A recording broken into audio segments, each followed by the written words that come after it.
वाहिगुरु साहिब जीओ। गुर की कार करे धन बालड़िए,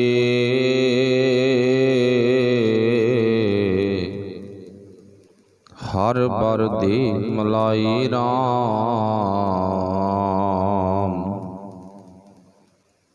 हर कै रंग रती है कामणो, मिल प्रीतम सुख पाए राम। मिल प्रीतम सुख पाए,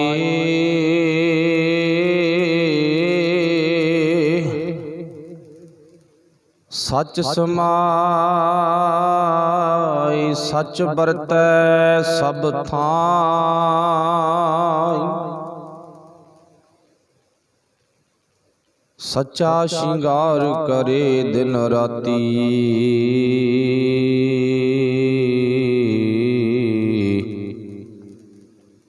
कामण सच समाई।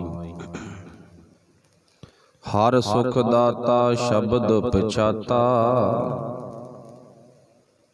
कामण लया कंठ लाए।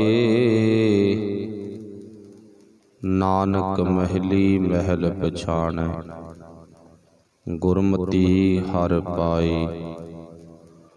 नानक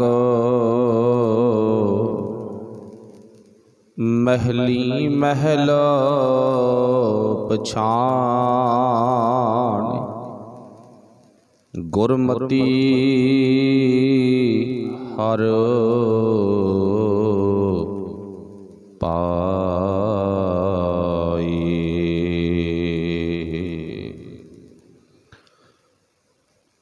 चबर शतर तख दे मालक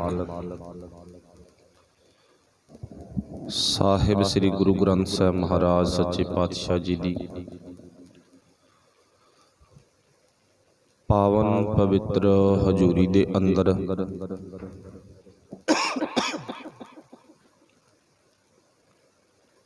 रोज दे नेम मुताबक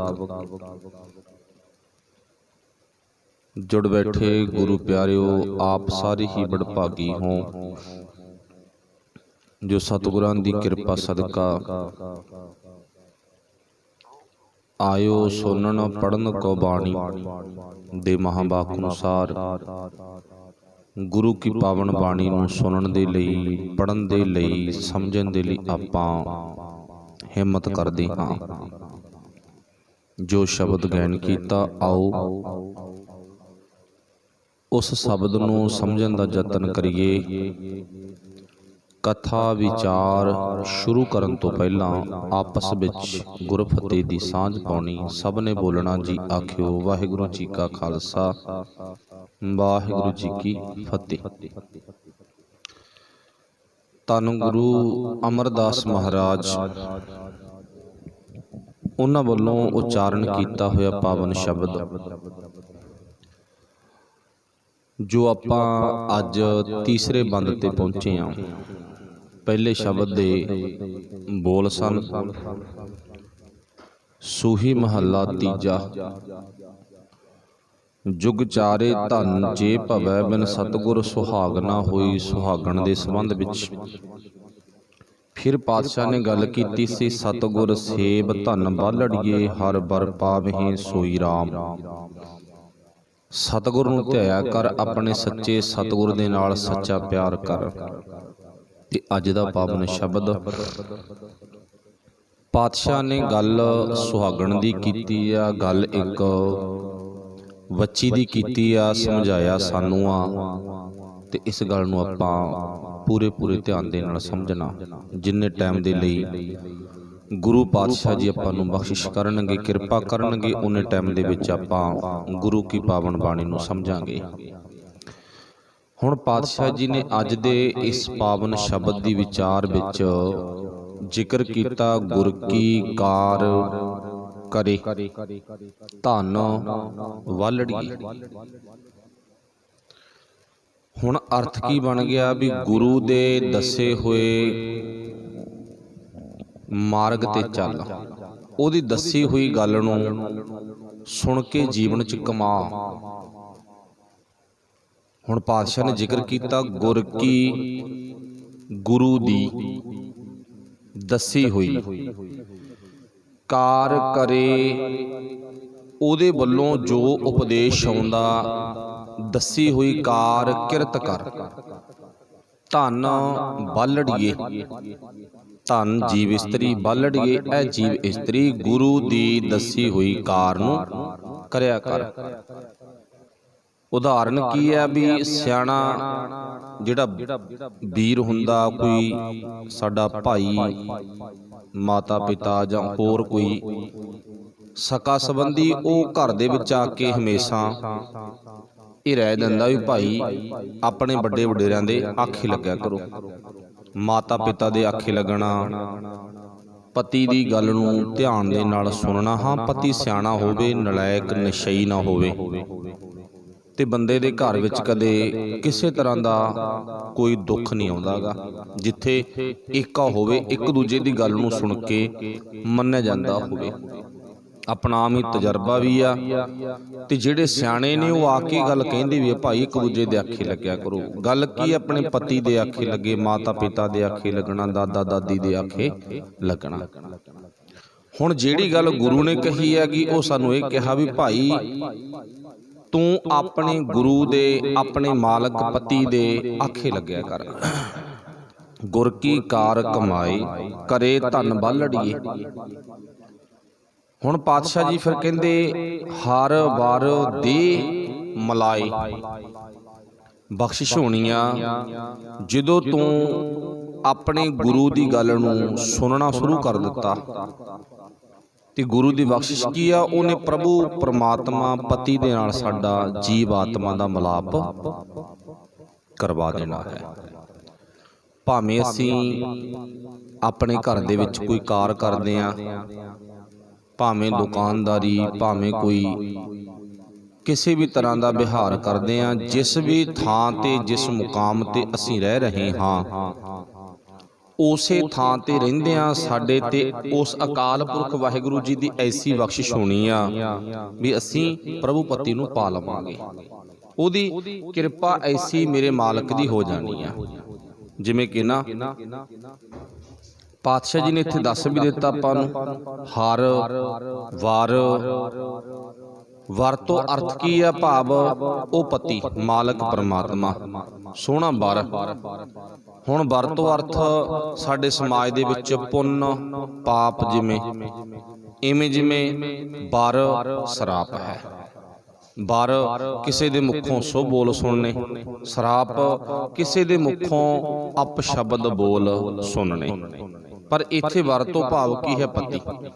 ਹੁਣ ਪਾਤਸ਼ਾਹ ਜੀ ਕਹਿੰਦੇ ਫਿਰ ਉਹ ਮਾਲਕ ਦੀ ਕਿਰਪਾ ਸਦਕਾ ਸੋਹਣਾ ਵਰ ਉਹ ਪਤੀ ਪ੍ਰਭੂ ਦਾ ਮਿਲਾਪ ਹੋ ਜਾਵੇਗਾ।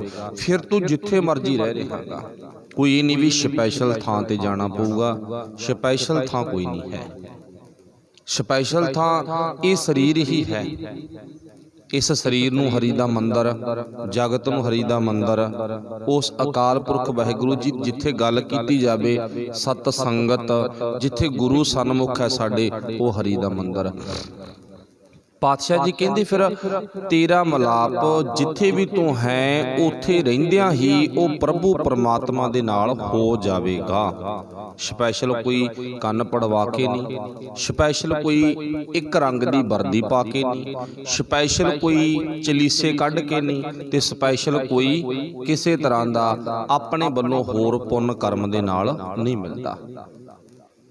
ਹੁਣ ਕਹਿੰਦੇ ਨੇ ਇੱਕ ਕਿਸਾਨ ਆ, ਉਹਦੇ 2 ਬੱਚੇ ਨੇ। ਕਹਿੰਦੇ ਜਦੋਂ ਦੋਵੇਂ ਨੌਜਵਾਨ ਹੋ ਗਏ, ਹੁਣ ਇੱਕ ਦੀ ਅਵਸਥਾ ਹੋਰ ਤਰ੍ਹਾਂ ਦੀ ਹੈ ਤੇ ਇੱਕ ਦੀ ਅਵਸਥਾ ਹੋਰ ਹੈ। ਹੁਣ ਇੱਕ ਤਾਂ ਆਪਣੇ ਬਾਪ ਦੇ ਆਖੇ ਲੱਗਿਆ, ਜੋ ਬਾਪ ਕੰਮ ਕਰਦਾ ਸੀ ਖੇਤੀ ਕਰਨ ਲੱਗ ਗਿਆ, ਘਰਵਾਰੀ ਬਣ ਗਿਆ, ਵਿਆਹਿਆ ਗਿਆ। ਇੱਕ ਘਰ-ਬਾਰ ਛੱਡ ਕੇ, ਤਿਆਗ ਕੇ ਦੂਰ ਕਿਤੇ ਕਿਸੇ ਬਾਬੇ ਦਾ ਚੇਲਾ ਬਣ ਗਿਆ। ਹੌਲੀ ਹੌਲੀ ਚੇਲੇ ਤੋਂ ਉਹ ਗੁਰੂ ਬਣ ਗਿਆ। 5 7 20 50 ਆਪਣੇ ਇਰਦ ਗਿਰਦ ਚੇਲੇ ਬੇਲੇ ਰੱਖ ਲਏ।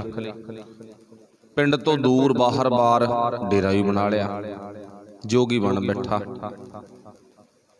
हुण करामातां दे विच लोकां नूं उलझाउण लग गया।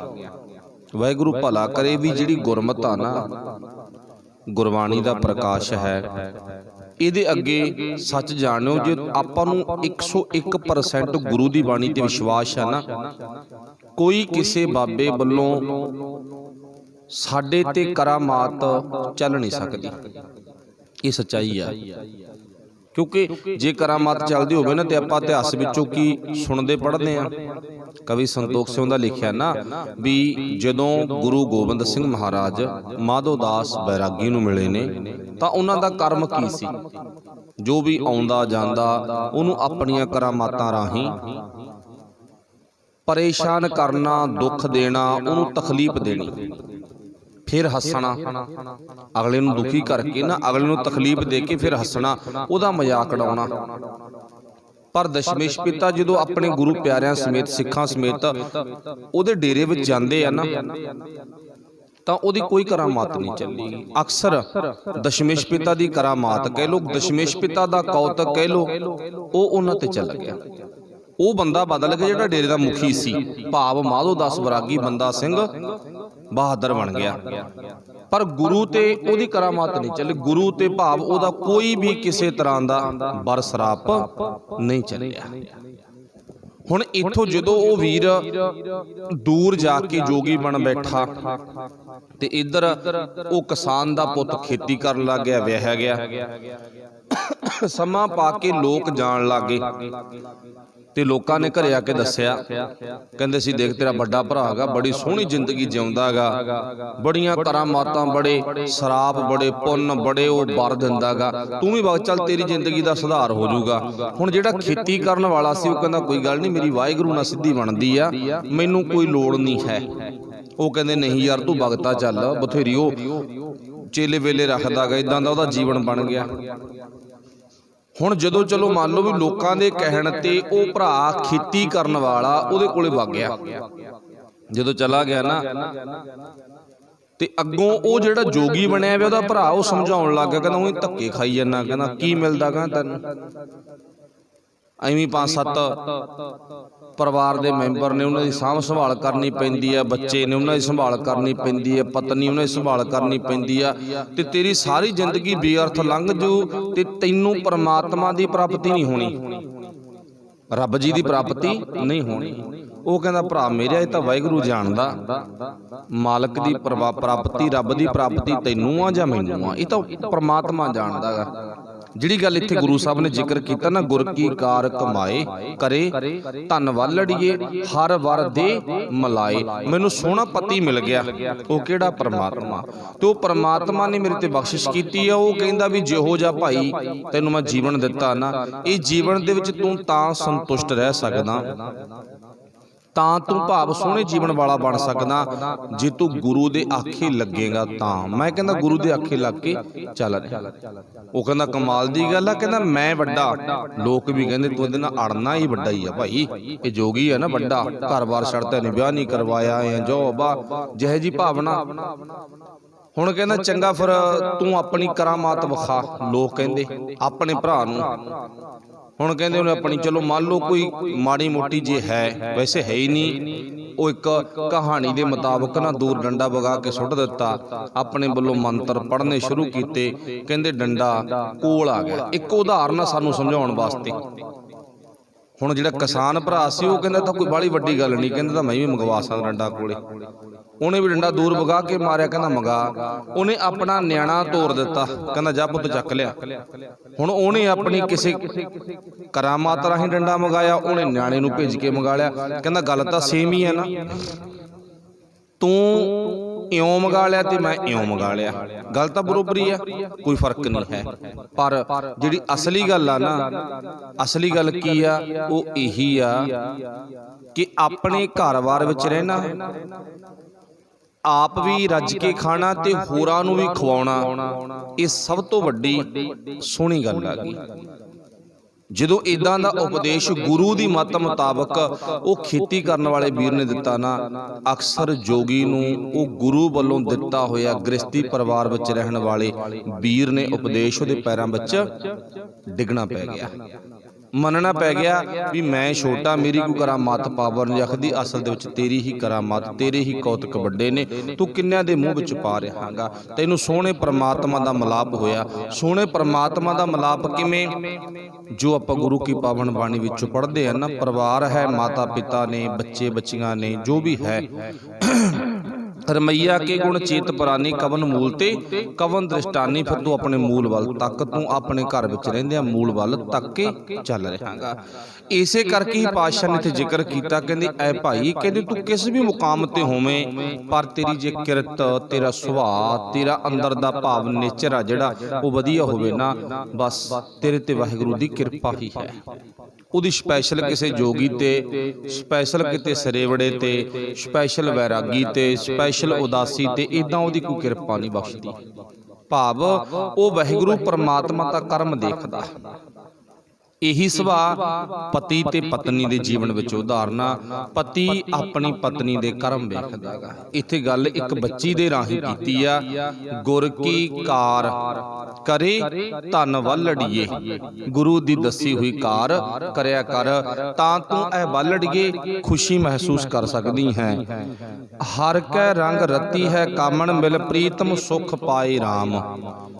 ਹਰੀ ਪਰਮਾਤਮਾ ਦੇ ਰੰਗ ਵਿੱਚ ਰੰਗਣ ਕਰਕੇ ਹੀ ਸੁਖੀ ਜੀਵਨ ਬਤੀਤ ਕਰ ਸਕਦੀ ਹੈ। ਸੁਖੀ ਹੁਣ ਹਰੀ ਦੇ ਰੰਗ ਵਿੱਚ ਰੰਗਣ ਤੋਂ ਭਾਵ ਕੀ ਹੈ? ਵੈਸੇ ਆਪਾਂ ਸਿਆਣੇ ਆ, ਬੜੇ ਸੋਹਣੇ ਜੀਵਨ ਵਾਲੇ ਆ, ਲੰਵੇਰੇ ਟਾਈਮ ਤੋਂ ਗੁਰੂ ਕੀ ਪਾਵਨ ਬਾਣੀ ਸੁਣਦੇ ਆ, ਪੜ੍ਹਦੇ ਆ, ਵੱਡੇ ਭਾਗ ਨੇ ਆਪਾਂ ਰੋਜ਼ਾਨਾ ਗੁਰੂ ਕੋਲੇ ਆਉਣੇ। ਬਸ ਹੁਣ ਇੱਥੇ ਤੱਕ ਗੁਰੂ ਪਾਤਸ਼ਾਹ ਜੀ ਮੱਤ ਸੁਭਾਅ ਦਿੰਦੇ ਨੇ ਸਾਨੂੰ, ਜੋ ਆਪਾਂ ਸਾਰਿਆਂ ਨੇ ਲੈਣਾ, ਮੈਂ ਵੀ ਤੇ ਤੁਸੀਂ ਵੀ। ਇਹ ਨਹੀਂ ਹੈ ਵੀ ਕੋਈ ਸਪੈਸ਼ਲ ਸੁਣਾਉਣ ਵਾਲਾ ਵੱਡਾ ਨਾ, ਉਹ ਸਾਡਾ ਕੋਈ ਭਰਾ ਵੀਰ ਆ, ਬਸ ਠੀਕ ਹੈ ਵੀ ਉਹਦੀ ਸੇਵਾ ਲੱਗੀ ਹੈ, ਡਿਊਟੀ ਉਹ ਪੜ੍ਹ ਕੇ ਸੁਣਾ ਰਿਹਾ ਹੈਗਾ। ਹੁਣ ਇੱਥੇ ਗੁਰੂ ਸਾਹਿਬ ਜੀ ਕੀ ਕਹਿੰਦੇ ਨੇ? ਕਹਿੰਦੇ ਭਾਈ ਉਹ ਮਾਲਕ ਪਰਮੇਸ਼ਰ ਪਰਮਾਤਮਾ ਦੇ ਰੰਗ ਵਿੱਚ ਰੰਗਿਆ ਹੀ ਸੁੱਖ ਮਿਲ ਸਕਦਾ ਗਾ, ਨਹੀਂ ਸੁੱਖ ਕਦੇ ਵੀ ਨਹੀਂ ਮਿਲਦਾਗਾ। ਹੁਣ ਇਉਂ ਕਿਵੇਂ ਮਿਲਦਾਗਾ? ਪਰਮਾਤਮਾ ਦੇ ਰੰਗ ਵਿੱਚ ਰੰਗਿਆ, ਕਿਉਂਕਿ ਪਰਮਾਤਮਾ ਦੇ ਰੰਗ ਵਿੱਚ ਰੰਗੇ ਹੋਏ ਦੀ ਨਿਸ਼ਾਨੀ ਉਹਦੇ ਹੁਕਮ ਵਿੱਚ ਤੁਰਨਾ। ਹੁਣ ਇਹ ਨਹੀਂ ਹੈ ਵੀ ਪਰਮਾਤਮਾ ਦਾ ਰੰਗ ਮਨੁੱਖੀ ਸਰੀਰ ਨੂੰ ਕਿਸੇ ਹੋਰ ਰੂਪ ਵਿੱਚ ਚੜ੍ਹੇਗਾ, ਵੀ ਉਹਦੇ ਚਿਹਰੇ ਦਾ ਰੰਗ ਲਾਲ ਹੈ, ਚਿੱਟਾ ਹੈ, ਕਾਲਾ ਹੈ, ਇਦਾਂ ਦੀ ਕੋਈ ਗੱਲ ਨਹੀਂ ਹੈ ਵੀ ਉਹਦੇ ਚਿਹਰੇ ਦਾ ਇਸ ਤਰ੍ਹਾਂ ਦਾ। ਪਾਤਸ਼ਾਹ ਜੀ ਕਹਿੰਦੇ ਉਹਦੇ ਰੰਗ ਵਿੱਚ ਰੰਗਣ ਤੋਂ ਭਾਵ ਕੀ ਹੈ? ਉਹਦੇ ਹੁਕਮ ਵਿੱਚ ਚੱਲਣਾ, ਉਹਦੇ ਅਨੁਸਾਰ ਤੁਰਨਾ। ਹੁਣ ਉਹਦੇ ਅਨੁਸਾਰ ਕਿਵੇਂ ਤੁਰਿਆ ਜਾ ਸਕਦਾ ਗਾ? ਉਹ ਮਾਲਕ ਦੇ ਅਨੁਸਾਰ। ਕਹਿੰਦੇ ਨਾ, ਇੱਕ ਬਹੁਤ ਧਨਾੜ ਰਾਜਾ, ਕਹਿੰਦੇ ਉਹ ਰਾਜਾ ਇੱਕ ਦਿਨ ਆਪਣੇ ਵਜ਼ੀਰ ਨੂੰ ਕੋਲ ਬੁਲਾਉਂਦਾ। ਉਹ ਕਹਿੰਦਾ ਨਾ, ਮੈਂ ਤੇਰੇ ਕੋਲੇ ਅੱਜ ਆਪਣੇ ਦੁੱਖ ਦੀ ਗੰਢ ਖੋਲ ਰਿਹਾਗਾ। ਵੈਸੇ ਮੈਂ ਕਦੇ ਕਿਸੇ ਨੂੰ ਨਹੀਂ ਦੱਸਦਾ, ਪਰ ਮੈਂ ਅੱਜ ਨਾ ਤੇਰੇ ਕੋਲ ਆਪਣੀ ਜ਼ਿੰਦਗੀ ਦੇ ਦੁੱਖ ਦੀ ਗੰਢ ਖੋਲ ਰਿਹਾਗਾ। ਵਜ਼ੀਰ ਕਹਿੰਦਾ ਕੋਈ ਗੱਲ ਨਹੀਂ, ਜੇ ਤੂੰ ਮੈਨੂੰ ਆਪਣਾ ਦੁੱਖ ਦੱਸੇਗਾ ਨਾ ਤੇ ਮੈਂ ਤੇਰਾ ਵਜ਼ੀਰ ਆ, ਮੈਂ ਤੇਰੇ ਦਰ ਘਰ ਵਿੱਚ ਰਹਿਣਾਗਾ, ਕੋਈ ਗੱਲ ਨਹੀਂ, ਕੋਸ਼ਿਸ਼ ਕਰੂੰਗਾ, ਮੈਂ ਤੇਰਾ ਦੁੱਖ ਦੂਰ ਕਰੂੰਗਾ। ਉਹ ਕਹਿੰਦਾ ਪਹਿਲੀ ਗੱਲ ਤਾਂ ਰਾਜਾ ਕਹਿੰਦਾ ਇਹ ਆ ਵੀ ਲੋਕਾਂ ਦੀ ਨਿਗਾਹ 'ਚ ਮੈਂ ਬਹੁਤ ਸੁਖੀ ਆ, ਮੈਂ ਰਾਜਾ ਨਾ, ਲੋਕ ਮੈਨੂੰ ਇਸ ਅੱਖ ਨਾਲ ਵੇਖਦੇ ਨਹੀਂ ਵੀ ਇਹ ਸੁਖੀ ਆ, ਵਧੀਆ ਹੈਗਾ ਇਹ, ਪਰ ਮੈਂ ਹਾਂ ਦੁਖੀ, ਮੈਂ ਪਰੇਸ਼ਾਨ ਆ, ਮੈਨੂੰ ਚਿੰਤਾ, ਮੈਨੂੰ ਝੋਰਾ। ਉਹ ਕਹਿੰਦਾ ਕੋਈ ਗੱਲ ਨਹੀਂ, ਜਿਹੜੀ ਤੇਰੀ ਪਰੇਸ਼ਾਨੀ ਆ ਨਾ, ਚਿੰਤਾ, ਝੋਰਾ, ਤੈਨੂੰ ਦੁੱਖ ਨੇ, ਇਹ ਦੁੱਖ ਰਾਜਾ ਜੀ ਤੂੰ ਮੈਨੂੰ ਦੱਸ ਦਿੱਤੇ ਤੇ ਇਹਨਾਂ ਦਾ ਇੱਕੋ ਇੱਕ ਹੱਲ ਹੈ। ਜਿਵੇਂ ਆਪਾਂ ਆਮ ਹੀ ਕਹਿ ਦਿੰਦੇ ਕੋਈ ਗੱਲ ਨਹੀਂ ਭਾਈ, ਦੁੱਖ ਸੁੱਖ ਆਉਂਦੇ ਜਾਂਦੇ ਨੇ। ਗੁਰੂ ਕੀ ਪਾਵਨ ਬਾਣੀ ਦਾ ਵੀ ਉਪਦੇਸ਼ ਆ, ਦੁੱਖ ਸੁੱਖ ਦੋਏ ਦਰ ਕੱਪੜੇ। ਕਦੇ ਬੰਦਾ ਸੁਖੀ ਆ ਤੇ ਕਦੇ ਦੁਖੀ ਆ। ਵੈਸੇ ਗੁਰੂ ਪਿਆਰਿਆਂ ਦੀ ਮੱਤ ਤਾਂ ਇਹ ਆ ਵੀ ਬੰਦੇ ਤੇ ਦੁੱਖ ਆਉਣੇ ਜ਼ਰੂਰੀ ਆ।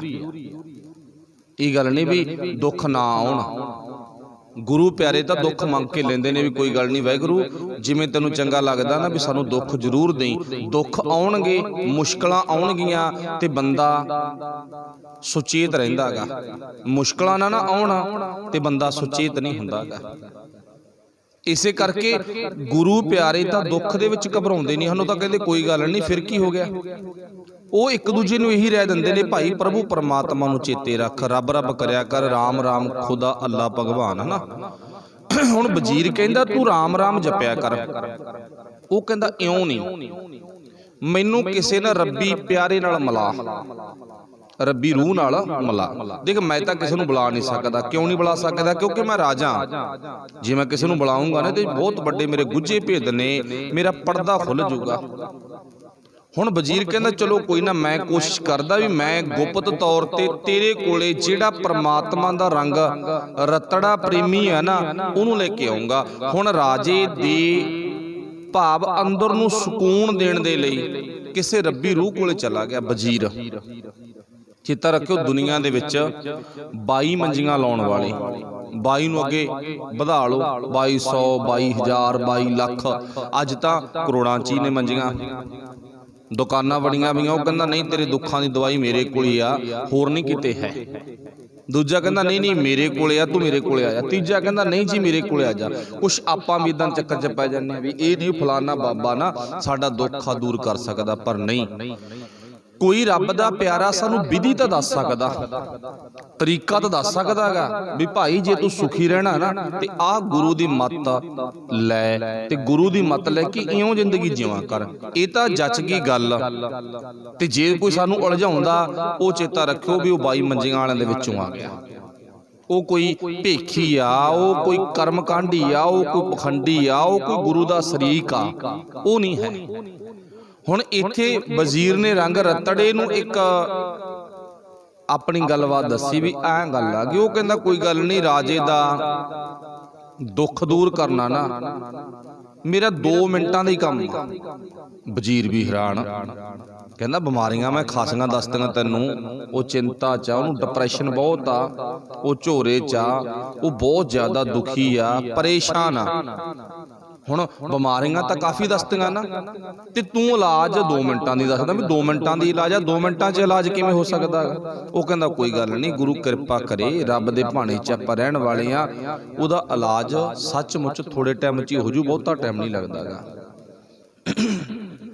ਹੁਣ ਵਜ਼ੀਰ ਉਹ ਰੱਬ ਦੇ ਪਿਆਰੇ ਨੂੰ ਰਾਜੇ ਕੋਲੇ ਲੈ ਆਇਆ ਤੇ ਰਾਜੇ ਨੂੰ ਲਿਆ ਕੇ ਮਿਲਾ ਦਿੱਤਾ। ਹੁਣ ਜਦੋਂ ਰਾਜੇ ਨੂੰ ਮਿਲਾ ਦਿੱਤਾ ਤੇ ਰਾਜੇ ਨੂੰ ਉਸ ਰੱਬ ਦੇ ਪਿਆਰੇ ਨੇ ਇੱਕ ਗੱਲ ਕਹੀ, ਕਹਿੰਦਾ ਤੇਰੀਆਂ ਸਾਰੀਆਂ ਬਿਮਾਰੀਆਂ ਦਾ ਮੈਂ ਹੱਲ ਕਰ ਦੇਵਾਂਗਾ, ਪਰ ਤੈਨੂੰ ਇੱਕ ਕੰਮ ਕਰਨਾ ਪਊਗਾ ਸੁੱਖ ਲੈਣ ਵਾਸਤੇ। ਤੂੰ ਸੁੱਖ ਚਾਹੁੰਦਾ? ਰਾਜਾ ਕਹਿੰਦਾ ਹਾਂ ਚਾਹੁੰਦਾ। ਦੁੱਖ ਤਾਂ ਨਹੀਂ ਚਾਹੁੰਦਾ? ਉਹ ਕਹਿੰਦਾ ਨਹੀਂ ਦੁੱਖ ਨਹੀਂ ਚਾਹੁੰਦਾ, ਮੈਨੂੰ ਸੁੱਖ ਚਾਹੀਦਾ। ਜੇ ਤੂੰ ਸੁੱਖ ਚਾਹੁੰਦਾ ਨਾ, ਉਹ ਸੁੱਖ ਲੈਣ ਦੇ ਬਦਲੇ ਤੈਨੂੰ ਕੀਮਤ ਬਹੁਤ ਚੁਕਾਉਣੀ ਪਊ, ਬਹੁਤ ਜ਼ਿਆਦਾ ਕੀਮਤ ਚੁਕਾਉਣੀ ਪਊ, ਮੁੱਲ ਦੇਣਾ ਪਊ ਬਹੁਤ ਜ਼ਿਆਦਾ। ਕਿੰਨਾ ਕੁ ਮੁੱਲ ਦੇਣਾ ਪਊ? ਰਾਜਾ ਕਹਿੰਦਾ ਮੈਂ ਸੁੱਖ ਲੈਣ ਵਾਸਤੇ ਆਪਣੀ ਸਾਰੀ ਜ਼ਮੀਨ ਜਾਇਦਾਦ, ਮਹਿਲ ਮੁਨਾਰੇ ਸਭ ਕੁਝ ਦੇਣ ਦੇ ਲਈ ਤਿਆਰ ਆ, ਪਰ ਮੈਨੂੰ ਸੁੱਖ ਮਿਲੇ। ਉਹ ਰੱਬ ਦਾ ਪਿਆਰਾ ਹੱਸ ਪਿਆ, ਮੁਸਕਰਾ ਪਿਆ। ਉਹ ਕਹਿੰਦਾ ਸ਼ਾਬਾਸ਼। ਕਹਿੰਦਾ ਜੇ ਤੂੰ ਸਭ ਕੁਝ ਹੀ ਦਾਅ ਤੇ ਲਾਉਣ ਨੂੰ ਤਿਆਰ ਆ ਨਾ, ਸੁੱਖ ਬਦਲੇ, ਫੇਰ ਤਾਂ ਗੱਲ ਬਣੀ ਪਈ ਆ। ਤੂੰ ਇਉਂ ਕਰ, ਲਿਖਤੀ ਰੂਪ ਦੇ ਵਿੱਚ ਜਿੰਨਾ ਵੀ ਤੇਰੇ ਕੋਲੇ ਧਨ ਦੌਲਤ ਜ਼ਮੀਨ ਜਾਇਦਾਦ ਹੈ, ਸਭ ਮੇਰੇ ਨਾਲ ਲਵਾ ਦੇ। ਰਾਜਾ ਕਹਿੰਦਾ ਠੀਕ ਆ। ਰਾਜਾ ਮੰਨ ਗਿਆ ਉਹਦੀ ਸ਼ਰਤ ਤੇ, ਮੈਨੂੰ ਸੁੱਖ ਮਿਲਣਾ ਚਾਹੀਦਾ, ਪਰ ਮੈਂ ਸਭ ਕੁਝ ਤੇਰੇ ਨਾਲ ਲਵਾ ਦੇਵਾਂਗਾ। ਕਈ ਵਾਰ ਜਦੋਂ ਆਪਾਂ ਬੈੱਡ ਤੇ ਪੈ ਜਾਈਏ ਡਾਕਟਰ ਕੋਲੇ, ਡਾਕਟਰ ਨੇ ਕਹਿਤਾ ਵੀ ਲੈ ਤੈਨੂੰ ਤਾਂ ਕੈਂਸਰ ਆ, ਵਾਹ ਮਾਫ ਕਰਨਾ, ਭਲਾ ਕਰੇ ਵਾਹਿਗੁਰੂ, ਪਰ ਕਹਿਤਾ ਤੇ ਆਪਾਂ ਉਸ ਟਾਈਮ ਤੇ ਕਹਿੰਦੇ ਭਾਵੇਂ ਮੇਰੀ ਸਾਰੀ ਜ਼ਮੀਨ ਵਿਕ ਜੇ ਪਰ ਮੈਨੂੰ ਬਿਮਾਰੀ ਹਟ ਜੇ। ਆਪਣਾ ਇਹੀ ਜਵਾਬ ਹੁੰਦਾ ਨਾ, ਕੋਈ ਗੱਲ ਨਹੀਂ, ਜਾਨ ਤੋਂ ਉੱਪਰ ਕੁਛ ਨਹੀਂ, ਦੁਬਾਰਾ ਸਭ ਕੁਝ ਬਣਾ ਲਵਾਂਗੇ, ਪਰ ਬਿਮਾਰੀ ਠੀਕ ਹੋਣੀ ਚਾਹੀਦੀ ਆ। ਪਰ ਜੋ ਲੱਗਦਾ ਲੱਗ ਜਾਣ ਦੇ, ਘਰ-ਬਾਰ ਵਿਕ ਜਾਣ ਦੇ, ਕੋਈ ਚੱਕਰ ਨਹੀਂ। ਹੁਣ ਇਹੀ ਸੁਭਾਅ ਰਾਜੇ ਦਾ। ਰਾਜਾ ਕਹਿੰਦਾ ਜੋ ਕੁਝ ਲੱਗਦਾ ਲੱਗ ਜਾਣ ਦੇ, ਭਾਵੇਂ ਸਾਰਾ ਕੁਝ ਲੈ ਲਾ, ਮੈਨੂੰ ਕੋਈ ਇਤਰਾਜ਼ ਨਹੀਂ ਹੈ। ਹੁਣ ਉਹ ਰੱਬ ਦੇ ਪਿਆਰੇ ਨੇ ਸਭ ਕੁਝ ਆਪਣੇ ਨਾਂ ਲਵਾ ਲਿਆ ਤੇ ਰਾਜੇ ਨੂੰ ਕਹਿੰਦਾ ਐ ਰਾਜਨ, 2 ਸਾਲਾਂ ਵਾਸਤੇ ਜਿਵੇਂ ਤੂੰ ਪਹਿਲਾਂ ਰਾਜ ਭਾਗ ਕਰਦਾ ਇਵੇਂ ਜਿਵੇਂ ਰਹਿ ਰਾਜਾ ਬਣ ਕੇ। ਮੈਂ 2 ਸਾਲ ਮੈਨੂੰ ਕੰਮ ਆਗਾ ਤੇ ਮੈਂ 2 ਸਾਲਾਂ ਬਾਅਦ ਤੇਰੇ ਕੋਲੇ ਆਉਂਗਾ, ਉਦੋਂ ਆ ਕੇ ਤੇਥੋਂ ਮੈਂ ਸਾਰਾ ਕੁਝ ਆਪਣੇ ਕਬਜ਼ੇ 'ਚ ਕਰਵਾ ਲਵਾਂਗਾ। ਰਾਜਾ ਕਹਿੰਦਾ ਚੱਲ ਠੀਕ ਆ, ਫਿਰ ਇਹ ਵੀ ਸ਼ਰਤ ਮੰਨ ਲੈਂਦੇ ਆ। ਸਭ ਕੁਝ ਲਿਖ ਕੇ ਲਿਖਤੀ ਰੂਪ ਵਿੱਚੋਂ ਰੱਬ ਦੇ ਪਿਆਰੇ ਦੇ ਨਾਂ ਲਵਾ ਦਿੱਤਾ। 2 ਸਾਲਾਂ ਦਾ ਦਾਅਵਾ ਕਰਕੇ ਉਹ ਰੱਬ ਦਾ ਪਿਆਰਾ ਚਲਾ ਗਿਆ। 2 ਸਾਲਾਂ ਬਾਅਦ ਜਦੋਂ ਵਾਪਸ ਮੁੜਿਆ ਉਦੋਂ ਨੂੰ ਰਾਜਾ ਭੁੱਲ ਗਿਆ ਸੀ ਵੀ ਮੈਂ ਸਭ ਕੁਝ ਕਿਸੇ ਦੇ ਨਾਂ ਲਵਾਤਾ, ਮਾਫ ਕਰਨਾ ਵੀ ਮੈਂ ਸਭ ਕੁਝ ਕਿਸੇ ਦੇ ਨਾਂ ਲਵਾਇਆ ਪਿਆ, ਉਹ ਮੁੜ ਕੇ ਆਊਗਾ। ਉਹਦੇ ਧਿਆਨ ਵਿੱਚ ਇਹ ਗੱਲ ਰਹੀ ਵੀ ਇਹ ਉਹ ਸਾਰਾ ਕੁਝ ਉਸੇ ਦਾ ਹੀ ਆ। ਜਦੋਂ 2 ਸਾਲਾਂ ਬਾਅਦ ਰੱਬ ਦਾ ਪਿਆਰਾ ਮੁੜ ਕੇ ਆਇਆ ਨਾ, ਤੇ ਉਸ ਟਾਈਮ ਤੇ ਆ ਕੇ ਰਾਜੇ ਨੂੰ ਪੁੱਛਿਆ ਵੀ ਕਿਵੇਂ ਆ? ਉਹ ਕਹਿੰਦਾ ਮੈਂ ਬਹੁਤ ਸੌਖਾ। ਨਾਲੇ ਤਾਂ ਰਾਜੇ ਦੇ ਇਰਦ ਗਿਰਦ ਬੈਠੇ ਹੋਏ ਲੋਕ ਹੈਰਾਨ, ਨਾਲੇ ਵਜ਼ੀਰ ਹੈਰਾਨ ਵੀ ਇਹ ਕੀ ਗੱਲ ਬਣੀ। 2 ਸਾਲਾਂ ਬਾਅਦ ਆ ਕੇ ਉਹ ਰੱਬ ਦੇ ਪਿਆਰੇ ਨੇ ਪੁੱਛਿਆ ਵੀ ਕਿਵੇਂ ਆ, ਕੀ ਹਾਲ ਨੇ? ਇਹ ਕਹਿੰਦਾ ਬਹੁਤ ਸੌਖਾ।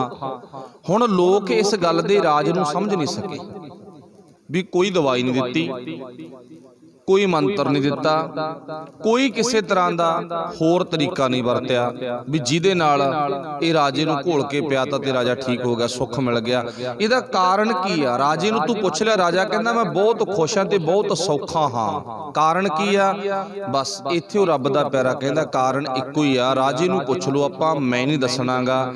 ਰਾਜੇ ਨੂੰ ਪੁੱਛਿਆ ਵੀ ਤੂੰ ਸੌਖਾ ਕਿਉਂ ਆ, ਕਿਸ ਗੱਲ ਤੋਂ ਤੈਨੂੰ ਸੁੱਖ ਮਿਲਿਆ? ਉਹ ਕਹਿੰਦਾ ਇਸ ਗੱਲ ਕਰਕੇ ਮਿਲ ਗਿਆ, ਜਦੋਂ ਮੈਂ ਪਹਿਲਾਂ ਪਰੇਸ਼ਾਨ ਸੀ, ਕਿਵੇਂ ਮੈਂ ਆਪਣੇ ਰਾਜ ਭਾਗ ਨੂੰ ਵਧਾਉਣਾ ਤੇ ਕਿਵੇਂ ਵਧੇ ਹੋਏ ਢਾਂਚੇ ਨੂੰ ਮੈਂ ਬਚਾਉਣਾ, ਇਹੀ ਦਿਨ ਰਾਤ ਮੈਨੂੰ ਚਿੰਤਾ ਖਾਈ ਜਾਂਦੀ ਸੀ। ਇਸੇ ਗੱਲ ਕਰਕੇ ਮੈਂ ਦੁਖੀ ਸੀ।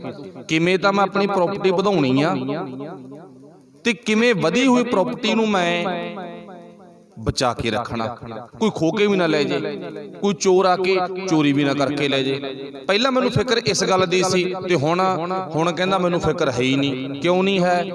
ਕਹਿੰਦਾ ਇਹ ਕਿਹੜਾ ਸਾਰਾ ਕੁਝ ਮੇਰਾ ਹੈਗਾ, ਇਹ ਤਾਂ ਮੈਂ ਯਾਰ ਫਕੀਰ ਦੇ ਨਾਂ ਲਵਾਤਾ, ਇਹ ਤਾਂ ਸਾਰਾ ਕੁਝ ਇਹਦਾ ਹੈਗਾ। ਵੱਧ ਗਿਆ ਤਾਂ ਵੀ ਇਹਦਾ ਤੇ ਘਟ ਗਿਆ ਤਾਂ ਵੀ ਇਹਦਾ, ਕੋਈ ਚੋਰ ਲੈ ਜੇ ਤਾਂ ਵੀ ਇਹਦਾ ਤੇ ਜੋ ਕੋਈ ਕੁਝ ਛੱਡ ਜੇ ਇੱਥੇ ਤਾਂ ਵੀ ਇਹਦਾ। ਮੈਨੂੰ ਇਸੇ ਕਰਕੇ ਕੋਈ ਫਿਕਰ ਨਹੀਂ, ਫਿਕਰ ਮੇਰਾ ਮੁੱਕ ਗਿਆ, ਸਭ ਕੁਝ ਇਸੇ ਦਾ ਹੀ ਹੈ। ਜਦੋਂ ਇਹ ਗੱਲ ਕਹਿੰਦੇ ਨਾ ਸਭ ਕੁਝ ਇਸੇ ਦਾ ਹੀ ਹੈ, ਨਾਲ ਦੀ ਨਾਲ ਫਕੀਰ ਨੇ ਉਹ ਸਾਰੇ ਕਾਗਜ਼ ਪਾੜ ਦਿੱਤੇ। ਕਹਿੰਦੇ ਬਸ ਆਹੀ ਤਰੀਕਾ ਸੁਖੀ ਰਹਿਣ ਦਾ, ਮੈਂ ਕੀ ਕਰਾਉਣਾ ਜ਼ਮੀਨ ਤੋਂ, ਮੈਂ ਕੀ ਕਰਾਉਣਾ ਤੇਰੇ ਮਹਿਲਾਂ ਤੋਂ, ਆ ਲੈ ਫੜ ਤੇਰੀਆਂ ਸਾਰੀਆਂ ਵਸੀਤਾਂ ਪਾੜ ਦਿੱਤੀਆਂ ਤੇ ਆਪਣੇ ਰਾਜ ਭਾਗ ਦੇ ਵਿੱਚ ਜਿਵੇਂ 2 ਸਾਲਾਂ ਦਾ ਸੁਭਾਅ ਬਣਾ ਲਿਆ ਨਾ, ਇਵੇਂ ਆਉਣ ਵਾਲਾ ਟਾਈਮ ਇਦਾਂ ਦੀ ਰੱਖ, ਜੋ ਕੁਛ ਹੈ ਸੋ ਤੇਰਾ, ਕਦੇ ਵੀ ਤੈਨੂੰ ਦੁੱਖ ਆਵੇਗਾ ਨਹੀਂ ਹੈ। ਇਹ ਰੱਬ ਦੇ ਪਿਆਰੇ ਨੇ ਤਰੀਕਾ ਦੱਸਤਾ, ਕੋਈ ਸਪੈਸ਼ਲ ਮੰਤਰ ਨਹੀਂ ਦਿੱਤਾ, ਸਪੈਸ਼ਲ ਦਵਾਈ ਨਹੀਂ ਦਿੱਤੀ, ਕੋਈ ਸਪੈਸ਼ਲ ਵਰ ਨਹੀਂ ਕੀਤਾ। ਹੁਣ ਇਹਨੂੰ ਕੀ ਮੰਨਿਆ ਜਾਊਗਾ? ਸੁੱਖ। ਕਾਸ਼ ਕਦੇ ਸਾਡੀ ਜ਼ਿੰਦਗੀ ਦੇ ਵਿੱਚ ਸਾਡਾ ਸੁਭਾਅ ਵੀ ਇਦਾਂ ਦਾ ਬਣ ਜੇ। ਆਪਾਂ ਕਹਿ ਦਿੱਤਾ ਮੇਰਾ ਮੁਝ ਮੈਂ ਕਿਛ ਨਹੀਂ, ਜੋ ਕਿਛ ਹੈ ਸੋ ਤੇਰਾ, ਤੇਰਾ ਤੁਝ ਕੋ ਸੌਂਪਤੇ ਕਿਆ ਲੱਗੈ ਮੇਰਾ। ਪਰ ਵਾਹਿਗੁਰੂ ਨੂੰ ਸੱਚੇ ਦਿਲੋਂ ਇਹ ਗੱਲ ਜਿਹੜੀ ਕਹੀ ਆ ਨਾ, ਤਾਂ ਸਾਨੂੰ ਅਹਿਸਾਸ ਹੋਵੇਗਾ ਵੀ ਸਭ ਕੁਝ ਉਸੇ ਦਾ ਹੀ ਆ। ਤੇ ਜੇ ਕੱਲੀ ਜ਼ੁਬਾਨ ਚੋਂ ਗੱਲ ਕਹੀ ਆ ਨਾ, ਫਿਰ ਸਾਨੂੰ ਥੋੜੇ ਜਿਹੇ ਅੰਕੜੇ ਕੱਢਣੇ ਪੈਣਗੇ। ਇੱਥੇ ਤੇਰਾ ਤੇਰਾ ਨਹੀਂ, ਇੱਥੇ ਮੇਰਾ ਮੇਰਾ ਦੀ ਆਵਾਜ਼ ਆਉਂਦੀ ਆ। ਜਿੱਥੇ ਮੇਰਾ ਮੇਰਾ ਦੀ ਆਵਾਜ਼ ਆਉਂਦੀ ਆ ਨਾ, ਤੇ ਉਥੋਂ ਗਰੰਟੀ ਆ ਕਦੇ ਦੁੱਖ ਦੂਰ ਹੋ ਹੀ ਨਹੀਂ ਸਕਦਾ। ਜਿੱਥੇ ਮੇਰੀ ਮੇਰੀ ਦੀ ਆਵਾਜ਼ ਆਉਣ ਲੱਗ ਗਈ, ਸਮਝ ਗਏ? ਜਿੱਥੇ ਵੀ ਮਰਜੀ, ਘਰ ਚ ਆਉਣ ਲੱਗ ਜੇ, ਰਾਜ ਤਖਤ ਦੀ ਕੁਰਸੀ ਤੇ ਆਉਣ ਲੱਗ ਜੇ, ਕਿਸੇ ਹੋਰ ਅਹੁਦੇ ਤੇ ਜਾ ਵੜੀਏ ਉੱਥੇ ਆਉਣ ਲੱਗ ਜੇ, ਇੱਥੇ ਬੈਠਾ ਮੈਨੂੰ ਹੰਕਾਰ ਹੋ ਜੇ, ਉਧਰ ਬੈਠੇ ਉੱਥੇ ਹੰਕਾਰ। ਜਦੋਂ ਮੇਰੀ ਮੇਰੀ ਦੀ ਗੱਲ ਆ ਗਈ ਦੁੱਖ ਆ ਗਿਆ, ਜਦੋਂ ਮੇਰੀ ਮੇਰੀ ਚੱਲੀ ਗਈ ਸਭ ਕੁਝ ਤੇਰਾ, ਬਸ ਸੁੱਖ ਆ ਗਿਆ। ਇਹਨੂੰ ਹੀ ਕਹਾਣੀ ਆ। ਤਾਈਓ ਇੱਥੇ ਪਾਤਸ਼ਾਹ ਨੇ ਲਿਖਿਆ, ਕਹਿੰਦੇ ਹਰ ਕੈ ਰੰਗ ਰੱਤੀ, ਤੇ ਪਰਮਾਤਮਾ ਦੇ ਰੰਗ ਵਿੱਚ ਰੱਤੇ ਹੋਇਆਂ ਦੀ ਨਿਸ਼ਾਨੀ ਕੀ ਆ? ਕਿ ਉਹ ਉਹਦੇ ਹੁਕਮ ਵਿੱਚ ਤੁਰਦੇ ਨੇ। ਮੇਰਾ ਮੁਝ ਮੈਂ ਕਿਛ ਨਹੀਂ, ਮੇਰਾ ਤਾਂ ਸਰੀਰ ਵੀ ਹੈ ਹੀ ਨਹੀਂਗਾ, ਇਹ ਵੀ ਵਾਹਿਗੁਰੂ ਜੀ ਤੇਰਾ। ਕਿਉਂ? ਕਿਉਂਕਿ ਜਿੱਦੇ ਅੰਤਮ ਅਰਦਾਸ ਹੁੰਦੀ ਹੈ ਨਾ, ਉਦੋਂ ਆਪਾਂ ਗੁਰੂ ਕੀ ਪਾਵਨ ਬਾਣੀ ਵਿੱਚੋਂ ਪੜ੍ਹਦੇ ਹਾਂ। ਕੀ ਪੜ੍ਹਦੇ ਆ? ਘੱਲੇ ਆਵੇ ਨਾਨਕਾ ਸੱਦੇ ਉੱਠੀ ਜਾਹੇ। ਜਾਂ ਆਪਾਂ ਇਉਂ ਵੀ ਪੜ੍ਹਦੇ ਆ ਨਾ ਵੀ ਉਹ ਪਰਮਾਤਮਾ ਨੇ ਜਦੋਂ ਸਾਨੂੰ ਘੱਲਿਆ ਸੀ ਅਸੀਂ ਆ ਗਏ ਸੀ, ਆਪਣੀ ਮਰਜ਼ੀ ਨਾਲ ਨਹੀਂ ਆਏ, ਤੇ ਜਦੋਂ ਜਾਣਾਗਾ ਉਦੋਂ ਵੀ ਸਾਡੀ ਮਰਜ਼ੀ ਨਹੀਂ, ਉਦੋਂ ਵੀ ਉਹ ਸੱਦ ਲੂਗਾ ਤੇ ਅਸੀਂ ਵਗ ਜਾਵਾਂਗੇ। ਫਿਰ ਪੜ੍ਹਦੇ ਕਿ ਜਿਸ ਕੀ ਵਸਤੂ ਸੋਈ ਲੈ ਜਾਏਗਾ। ਜਿਹਦੀ ਇਹ ਵਸਤੂ ਆ, ਇਹ ਤਾਂ ਸਾਡੀ ਤਾਂ ਵਸਤੂ ਹੈ ਨਹੀਂ, ਇਹ ਸਾਡਾ ਇਹ ਸਰੀਰ ਗੁਰੂ ਸਾਹਿਬ ਜੀ ਕਹਿੰਦੇ ਨਹੀਂ ਹੈਗਾ। ਜਿਸ ਕੀ ਵਸਤ ਸੋਈ ਲੈ ਜਾਏਗਾ। ਫਿਰ ਅੱਗੇ ਕੀ ਕਿਹਾ? ਰੋਸ ਕਿਸੇ ਸਿਉ ਕਿਆ ਕੀਜੇ। ਗੁਰੂ ਸਾਹਿਬ ਜੀ ਕਹਿੰਦੇ ਰੋਸ ਕਿਸ ਗੱਲ ਦਾ ਭਾਈ? ਫਿਰ ਤੈਨੂੰ ਦੁੱਖ ਕਿਸ ਗੱਲ ਦਾ ਗਾ? ਫਿਰ ਤੈਨੂੰ ਦੁੱਖ ਨਹੀਂ ਹੋਣਾ। ਜਿਹੜੀ ਜਿਹਦੀ ਵਸਤੂ ਆ ਉਹ ਆਪੇ ਲੈ ਜਾਊਗਾ ਭਾਈ। ਇਸ ਕਰਕੇ ਪਾਤਸ਼ਾਹ ਜੀ ਕਹਿੰਦੇ ਨਾ, ਜੇ ਸੁੱਖ ਹੈ ਤਾਂ ਉਹ ਤੇਰੇ ਵਿੱਚ ਹੈ, ਜੇ ਦੁੱਖ ਹੈ ਤਾਂ ਉਹ ਮੇਰੇ ਵਿੱਚ ਹੈ। ਇਸੇ ਕਰਕੇ ਪਾਤਸ਼ਾਹ ਨੇ ਲਿਖਿਆ ਰੰਗ ਰਤੜਨ ਦੀ ਨਿਸ਼ਾਨੀ ਉਹ ਪ੍ਰਭੂ ਦੇ ਭਾਣੇ ਵਿੱਚ, ਰੱਬ ਦੇ ਹੁਕਮ ਵਿੱਚ, ਰੱਬ ਦੀ ਰਾਜਾ ਵਿੱਚ ਤੁਰਦੇ ਨੇਗੇ। ਫਿਰ ਪਾਤਸ਼ਾਹ ਜੀ ਕਹਿੰਦੇ ਨੇ ਮਿਲ ਪ੍ਰੀਤਮ ਸੁਖ ਪਾਏ। ਤੇਰੇ ਵਿੱਚ ਹੀ ਪ੍ਰੀਤਮ ਮਿਲਦਾਗਾ, ਮੇਰੇ ਵਿੱਚ ਪ੍ਰੀਤਮ ਪਰਮਾਤਮਾ ਦਾ ਮਿਲਾਪ ਨਹੀਂ ਹੁੰਦਾ। ਅਗਲੇ ਪਾਤਸ਼ਾਹ ਜੀ ਜ਼ਿਕਰ ਕਰਦੇ ਨੇ ਬੰਦ ਵਿੱਚ। ਪਾਤਸ਼ਾਹ ਜੀ ਕਹਿੰਦੇ ਮਿਲ ਪ੍ਰੀਤਮ ਸੁਖ ਪਾਏ ਸੱਚ ਸਮਾਏ। ਸੱਚ ਵਰਤੈ ਸਭ ਥਾਈ। ਫਿਰ ਅੱਗੇ ਬਖਸ਼ਿਸ਼ ਕੀ ਹੁੰਦੀ ਆ? ਕਹਿੰਦੇ ਉਹ ਬੰਦਾ ਆਪਣੇ ਮੁਖੋਂ ਬੋਲਣੋਂ ਹਟ ਜਾਂਦਾ, ਉਹ ਚੁੱਪ ਹੋ ਜਾਂਦਾ। ਵੈਸੇ ਗੁਰੂ ਨਹੀਂ ਕਹਿੰਦਾ ਵੀ ਤੂੰ ਮੌਨ ਧਾਰ ਲਾ, ਉਹ ਵਾਹਿਗੁਰੂ ਦੇ ਹੁਕਮ ਜ਼ੁਬਾਨ ਸਾਨੂੰ ਬੋਲਣ ਵਾਸਤੇ ਦਿੱਤੀ ਆ, ਪਰ ਬੋਲਣਾ ਕਿਵੇਂ ਆ ਉਹ ਆਪਾਂ ਗੁਰੂ ਤੋਂ ਪੁੱਛਣਾ। ਉਹ ਆਪਾਂ ਆਪਣੀ ਮਰਜ਼ੀ ਨਾਲ ਨਹੀਂ, ਗੁਰੂ ਤੋਂ ਪੁੱਛ ਕੇ ਬੋਲਣਾਗਾ। ਕਿਉਂਕਿ ਜੇ ਆਪਾਂ ਥੋੜਾ ਜਿਹਾ ਇਦਾਂ ਨਕਸ਼ਾ ਬਣਾ ਲਈਏ ਨਾ ਵੀ ਸਾਡਾ ਜਿਹੜਾ ਸਿਰ ਆਗਾ ਗਲ ਤੋਂ ਉੱਪਰ, ਇੱਥੇ ਪਾਤਸ਼ਾਹ ਨੇ ਨਾ ਕਈ ਦਰਵਾਜ਼ੇ ਲਾਤੇ। ਜਿਹੜੇ ਦਰਵਾਜ਼ੇ ਇੱਥੇ ਲਾਏ ਨੇਗੇ ਉਹ ਦਰਵਾਜ਼ਿਆਂ ਦੀ ਗਿਣਤੀ 2-2 ਆ। 2-2 ਦੀ ਗਿਣਤੀ ਹੈ ਨਾ। ਹੁਣ ਜਿਹੜੀ 2-2 ਦੀ ਗਿਣਤੀ ਆ, 2 ਕੰਨ, 2 ਨੱਕ, 2 ਅੱਖਾਂ, 6 ਹੋ ਗਏ ਨਾ। ਤੇ ਹੁਣ ਇੱਕ ਜ਼ੁਬਾਨ ਲਾਈ ਆ। ਭਾਵ ਕੀ ਦੱਸਦਾ ਸਾਨੂੰ? ਧਿਆਨ ਨਾਲ ਵੇਖ, ਧਿਆਨ ਨਾਲ ਸੁਣ। ਮਤਲਬ 2 ਵਾਰੀ ਵੇਖ ਪਰਖ ਕੇ, 2 ਵਾਰੀ ਸੁਣ, ਤੇ ਅੱਗੋਂ ਨਾਸਿਕਾਂ ਚੰਗੀ ਤਰ੍ਹਾਂ ਘੋਖ ਵਿਚਾਰ ਪਰਖ ਕਰ, ਤੇ 2 ਵਾਰੀ ਚੰਗੀ ਤਰ੍ਹਾਂ। 2 ਤੋਂ ਵੱਧ ਵੀ ਹੋ ਸਕਦਾ, ਪਲੱਸ ਕਰ ਲੋ, ਪਰ ਇੱਕ ਇਸ਼ਾਰਾ ਕਰ ਦਿੱਤਾ। 2-2 ਕਿਉਂ ਲਾਏ ਨੇ? ਚੰਗੀ ਤਰ੍ਹਾਂ ਪਰਖ। ਸੁੰਘਣ ਸ਼ਕਤੀ ਭਾਵ ਤੇਰੀ ਇੰਨੀ ਵਧੀਆ ਹੋਵੇ ਵੀ ਤੂੰ ਪਰਖ ਲੈ ਹਰ ਇੱਕ ਗੱਲ ਨੂੰ। ਤੇ ਬੋਲਣ ਪ੍ਰਤੀ ਫਿਰ ਵਾਹਿਗੁਰੂ ਪਰਮਾਤਮਾ ਜੀਭਾਂ ਵੀ 2 ਲਾ ਸਕਦਾ ਸੀਗਾ, ਪਰ ਉਹਨੇ 2 ਨਹੀਂ ਲਾਈਆਂ, ਉਹਨੇ ਇੱਕੋ ਹੀ ਲਾਈ ਆ। ਉਹ ਕਹਿੰਦਾ ਇੱਕ ਤੋਂ ਹੀ ਕਿੰਨਾ ਮਰਜ਼ੀ ਕੰਮ ਲੈ ਲਾ ਤੂੰ, ਪਰ ਕੰਮ ਕੀ ਲੈਣਾ? ਚੰਗਾ ਲੈਣਾ, ਚੰਗਾ ਬੋਲਣਾਗਾ, ਮਿੱਠਾ ਬੋਲਣਾ। ਜੇ ਬੋਲਣਾ ਤੇ ਅਵਾ ਤਵਾ ਬੋਲਣਾ ਨਹੀਂ ਹੈ। ਸਾਨੂੰ ਸਮਝਾਤਾ ਨਾ ਵੀ ਭਾਵ ਤੂੰ ਆਪਣੀ ਜ਼ੁਬਾਨ ਤੋਂ ਸੋਹਣੇ ਬੋਲ ਕੇ ਹੀ ਸੁਹਾਗਣਾ ਵਾਲਾ ਕਰਮ ਬਣਾ ਸਕਦੀ ਹੈ। ਸੁਹਾਗਣਾ ਵਾਲਾ ਕਰਮ ਆਪਾਂ ਆਪਣਾ ਬਣਾ ਸਕਦੇ ਆ। ਫਿਰ ਪਾਤਸ਼ਾਹ ਨੇ ਜ਼ਿਕਰ ਕੀ ਕੀਤਾ? ਕਹਿੰਦੇ ਮਿਲ ਪ੍ਰੀਤਮ ਸੁਖ ਪਾਏ ਸੱਚ ਸਮਾਏ। ਸੱਚ ਵਰਤੈ ਸਭ ਥਾਈ। ਕਹਿੰਦੇ ਸੱਚ 4 ਚ ਫੇਰੇ ਉਹਨੂੰ ਲੱਗਦਾ, ਫਿਰ ਉਹਨੂੰ ਇਉਂ ਨਹੀਂ ਲੱਗਦਾ ਵੀ ਭਾਵ ਉਹ ਪਰਮਾਤਮਾ ਕਿਤੇ ਦੂਰ ਰਹਿੰਦਾ, ਉਹ ਕਿਸੇ ਸਪੈਸ਼ਲ ਦੇਸ਼ ਵਿੱਚ ਵੱਸਦਾ। ਉਹ ਹਰ ਥਾਂ ਤੇ ਪਰਮਾਤਮਾ ਨੂੰ ਆਪਣੇ ਨਜ਼ਦੀਕ ਜਾਣਦਾਗਾ, ਹਰ ਥਾਂ ਤੇ। ਉਹਦੀ ਭਾਵ ਸੋਚ ਵਿੱਚ, ਉਹਦੀ ਵਿਚਾਰ ਵਿੱਚ, ਉਹਦੀ ਜ਼ੁਬਾਨ ਵਿੱਚ, ਉਹਦੀ ਸੁਣਨ ਸ਼ਕਤੀ ਵਿੱਚ, ਉਹਦੀ ਸੁੰਘਣ ਸ਼ਕਤੀ ਵਿੱਚ ਹਮੇਸ਼ਾ ਸੱਚੇ ਬੋਲ ਹੀ ਆਉਂਦੇ ਨੇ, ਝੂਠੇ ਬੋਲ ਨਹੀਂ ਸੁਣਦਾ। ਉਹ ਝੂਠ ਦਾ ਵਪਾਰੀ ਨਹੀਂ, ਉਹ ਕੱਚ ਦਾ ਵਪਾਰੀ ਨਹੀਂ, ਉਹ ਸੱਚ ਦਾ ਵਪਾਰੀ ਬਣ ਜਾਂਦਾ ਹੈਗਾ। ਫਿਰ ਪਾਤਸ਼ਾਹ ਜੀ ਲਿਖਦੇ ਨੇ ਸੱਚਾ ਸ਼ਿੰਗਾਰ ਕਰੇ ਦਿਨ ਰਾਤੀ। ਫਿਰ ਇਹੀ ਭਾਈ ਸੱਚਾ ਸ਼ਿੰਗਾਰ ਹੈ ਸ਼ੁਭ ਗੁਣਾਂ ਦਾ। 51 ਅੱਖਰ ਪਾਤਸ਼ਾਹ ਜੀ ਕਹਿੰਦੇ ਉਹ ਕਿਹੜਾ ਅੱਖਰ ਹੈ ਜਿਹੜੇ ਅੱਖਰਾਂ ਨੂੰ ਆਪਣੀ ਜ਼ਿੰਦਗੀ 'ਚ ਲਿਆਵਾਂ? 51 ਅੱਖਰ 51 ਗੁਣ। ਪਾਤਸ਼ਾਹ ਜੀ ਕਹਿੰਦੇ ਉਹ ਕਿਹੜਾ ਗੁਣਾ ਜਿਹੜਾ ਮੈਂ ਆਪਣੀ ਜ਼ਿੰਦਗੀ 'ਚ ਲੈ ਆਵਾਂ? ਗੁਣ ਕਿਹੜਾ? ਉਹ ਅੱਖਰ ਕਿਹੜਾ ਗਾ? ਉਹ ਮੰਤਰ ਕਿਹੜਾ ਗਾ ਜਿਹੜਾ ਮੈਂ ਆਪਣੇ ਅੰਦਰ ਵਸਾ ਲਵਾਂ? ਬਾਬਾ ਫਰੀਦ ਸਾਹਿਬ ਜੀ ਕਹਿੰਦੇ। ਫਿਰ ਅੱਗੇ ਦ੍ਰਿਸ਼ਟਾਂਤ ਦਿੰਦੇ 49 ਅੱਖਰ 51 ਗੁਣ। ਭਾਵ ਨਿਵਣਾ ਸਿੱਖ ਲਾ, ਨਿਉਣਾ, ਝੁਕਣਾ ਸਿੱਖ ਲਾ। ਤੇ ਭਾਵ ਜਦੋਂ ਤੂੰ ਝੁਕਣਾ ਸਿੱਖ ਲਿਆ ਨਾ ਤੇ ਸੱਚ ਜਾਣੀ ਤੈਨੂੰ ਵੱਡੀ ਤੋਂ ਵੱਡੀ ਆਫਤ ਵੀ ਤੰਗ ਨਹੀਂ ਕਰ ਸਕਦੀ। ਕਹਿੰਦੇ ਇੱਕ ਵਾਰ ਨਾ ਕਿਸੇ ਦਾਨੇ ਪੁਰਖ ਨੇ ਕਹਿੰਦੇ ਨਦੀ ਦੇ ਕਿਨਾਰੇ ਖੜ ਕੇ ਨਦੀ ਨੂੰ ਪੁੱਛਿਆ, ਕਹਿੰਦਾ ਐ ਨਦੀ, ਤੇਰੇ ਕਿਨਾਰੇ ਤੇ ਰੁੱਖ ਬਹੁਤ ਨੇ, ਮੈਂ ਵੇਖ ਲਿਆ ਬੜੇ ਰੁੱਖ ਨੇ, ਕਹਿੰਦਾ ਵਿੱਚ ਰੁੜੇ ਜਾਂਦੇ ਨੇਗੇ, ਤੇ ਬੜੇ ਰੁੱਖ ਨੇ ਜਿਹੜੇ ਵਿੱਚ ਝੁਕੇ ਪਏ ਨੇਗੇ। ਕੁਝ ਡਿੱਗ ਪਏ, ਕੁਝ ਖੜੇ ਨੇ।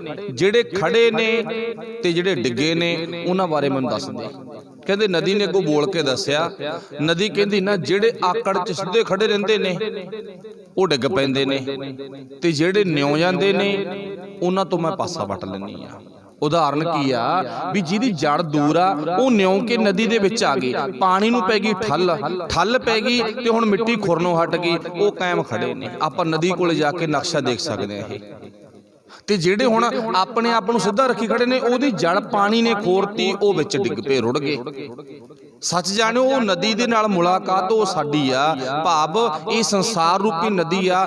ਜੋ ਵੀ ਇੱਥੇ ਹੰਕਾਰ ਰੂਪੀ ਦਰਖਤ ਨੂੰ ਉੱਚਾ ਕਰਕੇ ਰੱਖਦਾ ਨਾ, ਅਕਸਰ ਉਹ ਡਿੱਗ ਪੈਂਦਾ। ਜੋ ਨਿਮਰਤਾ ਰੂਪੀ ਭਾਵ ਰੁੱਖ ਨੂੰ ਉਹ ਝੁਕਾ ਕੇ ਨੀਵਾਂ ਕਰ ਲੈਂਦਾ ਤੇ ਉਹ ਭਾਈ ਆਪਣੀ ਜ਼ਿੰਦਗੀ ਸੁਰਖਰੂ ਕਰ ਲੈਂਦਾ। ਨਿਵਣ ਸੋ ਅੱਖਰ ਖਵਣ ਗੁਣ, ਆਪਣੇ ਆਪ ਨੂੰ ਜਰਨ ਦੀ ਸ਼ਕਤੀ ਭਾਵ ਸਹਿਣ ਦੀ ਸ਼ਕਤੀ ਉਹਦੇ ਅੰਦਰ ਆ ਜਾਂਦੀ ਹੈ, ਉਹਦੇ ਅੰਦਰ ਸਹਿਣਸ਼ੀਲਤਾ ਆ ਜਾਂਦੀ ਆ। ਫਿਰ ਉਹ ਆਪਣੇ ਆਪ ਨੂੰ ਹਰ ਵਕਤ ਪ੍ਰਭੂ ਪਰਮਾਤਮਾ ਦੇ ਨਜ਼ਦੀਕ ਜਾਣਦਾ, ਦੂਰ ਨਹੀਂ ਜਾਣਦਾਗਾ।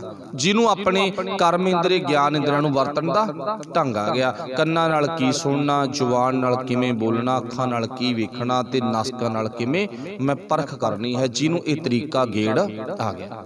ਕਹਿੰਦੇ ਨਾ ਜਿਨ੍ਹਾਂ ਨੂੰ ਫਿਰ ਬੋਲਣ ਦਾ ਪਤਾ ਲੱਗ ਜਾਵੇ ਉਹ ਫਿਰ ਕਦੇ ਦੁਖੀ ਨਹੀਂ ਹੁੰਦੇਗੇ। ਅੱਜ ਦਾ ਪੁਆਇੰਟ ਵੀ ਇਹੀ ਹੈ, ਮੈਂ ਸੁਖੀ ਕਿਵੇਂ ਹੋ ਸਕਦਾਗਾ। ਫਿਰ ਆਪਾਂ ਰਾਜੇ ਦੀ ਕਹਾਣੀ 'ਚ ਦ੍ਰਿਸ਼ਟਾਂਤ ਲੈਂਦਾ ਨਾ, ਇੱਕ ਦ੍ਰਿਸ਼ਟਾਂਤ ਇੱਥੇ ਹੋਰ ਲੈ ਲਓ। ਕਹਿੰਦੇ ਨਾ ਇੱਕ ਪਰਿਵਾਰ ਆ, ਕਹਿੰਦੇ ਕਲੇਸ਼ ਬੜਾ ਘਰੇ। ਕਲੇਸ਼ ਇਹੀ ਆ ਵੀ ਉਹ ਪਰਿਵਾਰ ਦੇ ਵਿੱਚ ਬੋਲਣ ਦਾ ਢੰਗ ਨਹੀਂ ਹੈ। ਜਿਹੜੀ ਬੋਲਣ ਦੀ ਸ਼ੁਰੂਆਤ ਆ ਉਹ ਕਿੱਥੋਂ ਹੁੰਦੀ ਆ? ਉਹ ਇੱਕ ਪਰਿਵਾਰ ਦੀ ਬਜ਼ੁਰਗ ਔਰਤ ਤੋਂ ਉੱਥੋਂ ਸ਼ੁਰੂ ਹੋ ਜਾਂਦੀ ਆ। ਕਹਿੰਦੇ ਉਹ ਬਜ਼ੁਰਗ ਔਰਤ ਨਾ ਕਿਸੇ ਬਾਬੇ ਕੋਲੇ ਚਲੀ ਗਈ, ਸਿਆਣੇ ਕੋਲੇ, ਦਾਨੇ ਕੋਲੇ ਕਹਿ ਲਓ ਵੀ, ਉਹ ਕਮਲੇ ਕੋਲੇ ਨਹੀਂ ਗਈ। ਜਿਵੇਂ ਆਪਾਂ ਪਹਿਲਾਂ ਸੁਣਿਆ ਵੀ ਰਾਜੇ ਦੇ ਕੋਲ ਇੱਕ ਰੱਬ ਦਾ ਪਿਆਰਾ ਮੰਗਵਾਇਆ ਗਿਆ, ਉਹ ਰੱਬ ਦੇ ਪਿਆਰੇ ਨੇ ਤਰੀਕਾ ਦੱਸਿਆ ਵੀ ਕਿਵੇਂ ਤੂੰ ਸੌਖਾ ਰਹਿ ਸਕਦਾਗਾ। ਜਦੋਂ ਬਾਬੇ ਕੋਲ ਚਲੀ ਗਈ ਨਾ ਤੇ ਬਾਬੇ ਨੂੰ ਜਾ ਕੇ ਕਹਿੰਦੀ, ਬਾਬਾ ਕਹਿੰਦੀ ਸਾਡੇ ਘਰ ਦਾ ਕਲੇਸ਼ ਇੰਨਾ, ਕਹਿੰਦੀ ਕਲੇਸ਼ ਨਹੀਂ ਮਿਟਦਾ। ਕਹਿੰਦੀ ਕਲੇਸ਼ ਕਿਵੇਂ ਮਿਟੂਗਾ? ਕਹਿੰਦੇ ਬਾਬੇ ਨੇ ਤਵੀਤ ਕਰਕੇ ਦੇ ਦਿੱਤਾ, ਉਹਦੇ ਗਲ 'ਚ ਪਾਤਾ। ਕਹਿੰਦਾ ਜਦੋਂ ਨਾ ਤੂੰ ਆਪਣੇ ਘਰ ਦੇ ਵਿੱਚ ਹੋਵੇਂਗੀ, ਕੋਈ ਵੀ ਤੇਰੇ ਘਰ ਦੇ ਵਿੱਚ ਪਰਿਵਾਰ ਦਾ ਮੈਂਬਰ ਘਰੇ ਆਵੇ, ਉਹ ਕੁਛ ਵੀ ਬੋਲੇ, ਤੂੰ ਨਾਲ ਦੀ ਨਾਲ ਇਹ ਤਵੀਤ ਨੂੰ ਆਪਣੇ ਮੂੰਹ 'ਚ ਲੈ ਲਿਆ ਕਰ। ਮੂੰਹ 'ਚ ਲੈ ਕੇ ਚੰਗੀ ਤਰ੍ਹਾਂ ਨੱਪਣਾ ਸ਼ੁਰੂ ਕਰ ਦਿਆ ਕਰ, ਮੂੰਹ ਨਹੀਂ ਖੋਲਣਾ। ਉਹ ਕਹਿੰਦੀ ਠੀਕ ਆ। ਹੁਣ ਉਹ ਗਲ ਵਿੱਚ ਪਾਏ ਹੋਏ ਤਵੀਤ ਨੂੰ ਇਵੇਂ ਜਿਵੇਂ ਵਰਤਣਾ ਸ਼ੁਰੂ ਕਰ ਦਿੱਤਾ ਵੀ ਜਦੋਂ ਘਰ ਦੇ ਵਿੱਚ ਪਰਿਵਾਰ ਦੇ ਮੈਂਬਰ ਇਕੱਠੇ ਹੋਣ, ਕੋਈ ਕੁਛ ਬੋਲੇ, ਉਹ ਨਾਲ ਦੀ ਨਾਲ ਮੂੰਹ 'ਚ ਉਹ ਤਾਗਾ ਲੈ ਕੇ ਤਵੀਤ ਲੈ ਕੇ ਚੱਬਣਾ ਸ਼ੁਰੂ ਕਰ ਦਿਆ ਕਰੇ। ਭਾਵ ਕੀ ਬਣ ਗਿਆ? ਉਹ ਬੋਲਣੋਂ ਹਟ ਗਈ। ਪਹਿਲਾਂ ਕਲੇਸ਼ ਸ਼ੁਰੂ ਕਿੱਥੋਂ ਹੁੰਦਾ ਸੀਗਾ? ਇੱਥੋਂ ਹੀ ਸ਼ੁਰੂ ਹੁੰਦਾ ਸੀਗਾ। ਇਹ ਬੋਲਦੀ ਸੀ ਫਿਰ ਅੱਗੋਂ ਬੋਲਿਆ ਜਾਂਦਾ ਸੀ, ਜਦੋਂ ਅੱਗੋਂ ਬੋਲਦੇ ਸੀ ਫਿਰ ਡਾਂਗ ਕੜਕਦੀ ਸੀ। ਹੁਣ 20-15 ਦਿਨਾਂ ਬਾਅਦ ਚਲੀ ਗਈ ਦੁਬਾਰੇ ਬਾਬੇ ਕੋਲ, ਧੰਨਵਾਦ ਕਰਨੀ। ਬਾਬਾ ਜੀ ਕਹਿੰਦੇ ਤੇਰਾ ਧੰਨਵਾਦ, ਤੇਰੇ ਤਵੀਤ ਨੇ ਤਾਂ ਕੰਮ ਹੀ ਬਹੁਤ ਕੀਤਾਗਾ, ਸਾਡੇ ਘਰ ਦਾ ਕਲੇਸ਼ ਬਿਲਕੁਲ ਖਤਮ ਹੋ ਗਿਆ। ਅਸਲ ਦੇ ਵਿੱਚ ਘਰ ਦਾ ਕਲੇਸ਼ ਬਾਬੇ ਦੇ ਤਵੀਤ ਨਾਲ ਨਹੀਂ ਖਤਮ ਹੋਇਆ, ਆਪਣੀ ਜ਼ੁਬਾਨ ਤੇ ਕੰਟਰੋਲ ਕਰਨ ਦੇ ਨਾਲ ਖਤਮ ਹੋ ਗਿਆ। ਅੱਛਾ, ਜਦੋਂ ਬੋਲਣਾ ਸੀ ਉਦੋਂ ਚੰਗਾ ਬੋਲਣਾ ਸੀ। ਜਦੋਂ ਹੁਣ ਉਹ ਬੁੜਗੀ ਬੋਲਣੋਂ ਹਟ ਗਈ, ਮਾਈ ਬੋਲਣੋਂ ਹਟ ਗਈ, ਤੇ ਫਿਰ ਕੀ ਆ? ਪਰਿਵਾਰ ਦੇ ਮੈਂਬਰ ਚੁੱਪ ਕਰਨ ਲੱਗ ਗਏ। ਜਦੋਂ ਚੁੱਪ ਕਰਨ ਲੱਗ ਗਏ, ਉਹਨੇ ਤਵੀਤ ਮੂੰਹ ਚੋਂ ਕੱਢ ਦਿੱਤਾ। ਫਿਰ ਉਹਨਾਂ ਦੀ ਲੋੜੀ ਦੀ ਸੇਵਾ ਹੋਣ ਲੱਗ ਗਈ। ਬਸ ਇੰਨੀ ਕੁ ਕਹਾਣੀ ਆ। ਗੁਰੂ ਸਾਹਿਬ ਜੀ ਕਹਿੰਦੇ ਜਿਨ੍ਹਾਂ ਨੂੰ ਇਸ ਜ਼ਿੰਦਗੀ ਦੇ ਵਿੱਚ ਕੁਝ ਸੁਣਨ ਦਾ, ਬੋਲਣ ਦਾ, ਵੇਖਣ ਦਾ ਪਤਾ ਲੱਗ ਜਾਵੇ ਨਾ, ਉਹ ਫਿਰ ਮਾਲਕ ਪਰਮੇਸ਼ਰ ਪਰਮਾਤਮਾ ਦੇ ਰੰਗ ਵਿੱਚ ਰੰਗੇ ਜਾਂਦੇ ਨੇ। ਫਿਰ ਘਰ ਦੇ ਕਲੇਸ਼, ਦੁੱਖ, ਤਕਲੀਫਾਂ ਭਾਈ ਉਹਨਾਂ ਦੀਆਂ ਖਤਮ ਹੋ ਜਾਂਦੀਆਂ ਨੇ। ਤਾਈਓ ਪਾਤਸ਼ਾਹ ਜੀ ਨੇ ਕਿਹਾ ਜਿਨ੍ਹਾਂ ਨੇ ਆਪਣੀ ਜ਼ਿੰਦਗੀ 'ਚ ਸ਼ਿੰਗਾਰ ਗੁਣਾਂ ਦਾ ਕੀਤਾਗਾ। ਕਵਣ ਸੋ ਅੱਖਰ ਖਵਣ ਗੁਣ, ਜਿਹਵਾ ਮਣੀਆਂ ਮੰਤ।